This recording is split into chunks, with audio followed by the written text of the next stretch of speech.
This is the Boston Celtics newsfeed on CLNS. Today is Wednesday, March 28th, 2018.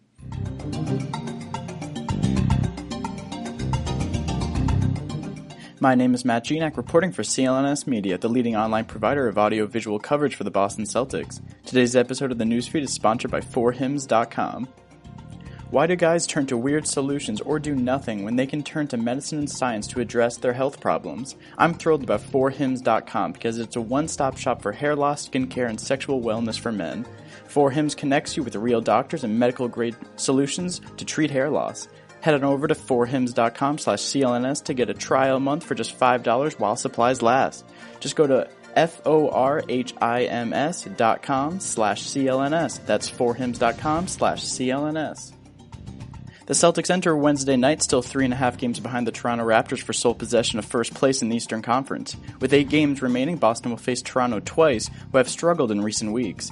Between the 1 and 2 seeds, the slim, simple difference could be avoiding LeBron James and the Cavaliers until the Eastern Conference Finals. Despite the possible playoff seeding ramifications, Brad Stevens and the Celtics have hopefully at least one healthy eye on tonight's game and the remaining games to come. The Green are in Utah tonight, taking on a very hot and surging Utah Jazz team, who will not take this challenge lightly from the short-handed Boston Celtics. The Jazz are winners of 8 of their last 10 games and deep within a contentious Western Conference playoff race that takes no nights off. The Celtics and Jazz face off tonight as the two highest-rated defenses in the NBA. Tonight's game could very well be a grind-out first team to score 90 wins. The addition of Jay Crowder following the departure of Rodney Hood has improved the Jazz on the defensive side, with Rudy Gobert healthy and dominating the paint.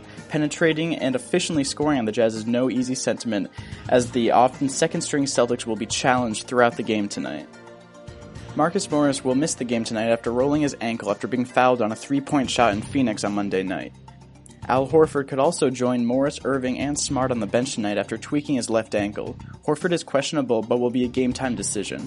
Brad Stevens said that Horford will only play if he feels great, so there's a decent chance he sits out tonight, as Greg Monroe and Aaron Baines could have full duties manning the middle for the banged-up Celtics.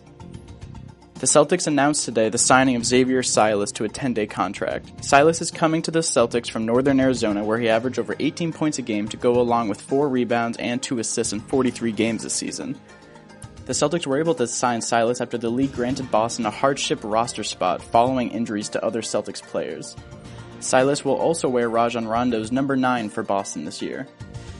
Elsewhere in the association, former Celtics guard now turned LA Laker, Isaiah Thomas will undergo arthroscopic surgery to his right hip tomorrow in New York City.